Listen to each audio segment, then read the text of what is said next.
নমস্কার বন্ধু। আজকে ভিডিওটা আমি বানাবো বলে কোনো চিন্তাভাবনা ছিল না। ভিডিওটা আমি অনেক কষ্টে রাস্টে বানিয়েছি, ঠিক আছে। আমি দেখে আমি আর থাকতে পারিনি, তখন ভিডিওটা বানালাম।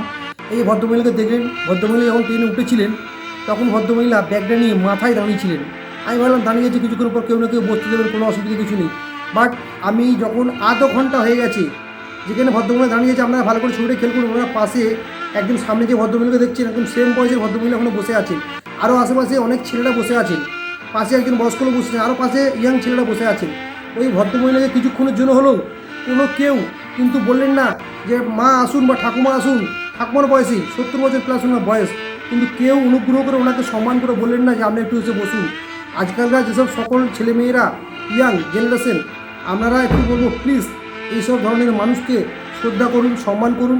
কেন দেখুন, আজকে উনি বয়স হয়েছে, একটা দিন আসবে যেখানে আমাদের সবারই বয়স হবে, আমরা সবাই ওই জায়গায় যাব।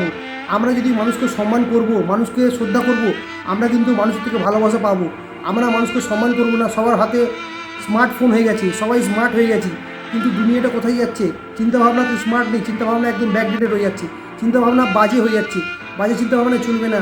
আজকের দিনে সব কিছু ফ্যাশন হয়ে যাচ্ছে, ফ্যাশনের সঙ্গে মানুষকে ফ্যান্সি হয়ে যাচ্ছে। ফ্যান্সি শুধু হলে হবে না, মানুষকে, বয়স্ক মানুষগুলোকে সম্মান করতে হবে, এদেরকে সম্মান দিতে হবে। তাহলে পরে কী হবে? তাহলে অন্তর থেকে ভালো লাগবে, ভালোবাসা পাওয়া যাবে। মনে হবে আমি কোনো মানুষের জন্য কিছু ভালো করতে পেরেছি, আমার নিজের ভালো লাগবে, আপনাদেরও ভালো লাগবে। কিছু ভালো কাজ করে অন্তর থেকে একবার দেখুন না, নিজেকে মনে হবে কিছু জীবনে ভালো কাজ করতে পেরেছি, ভালো করেছি, শান্তি বলে মনে হবে, গর্ব ফিল করতে পারবেন।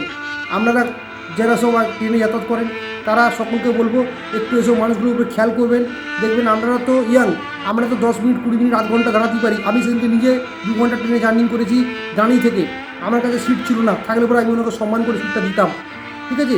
আমি এমনকি ট্রেনে ওখানে সেদিনকে বলতেও চেয়েছিলাম অনেক, কিন্তু সেদিনকে ঝগড়া বিবাদ হয়ে যেত। আমি একা ছিলাম, আমি সেটা করতে চাইনি, কিন্তু যেটা আমার জন্য মনে হয়েছে আপনাদের সামনে এটা তুলে ধরা, আমি তুলে ধরলাম। অনুগ্রহ করে ভিডিওটা ভালো লাগলে পরে একটু লাইক শেয়ার করুন, অতি অবশ্যই একটু রিকোয়েস্ট হলো। এটা সবার জন্য, এটা সবাইকে জানানো দরকার। জনসমাজে এখন যেটা চলছে এটার জন্য একটুখানি আমি জাস্ট সচেতন করতে চাইলাম।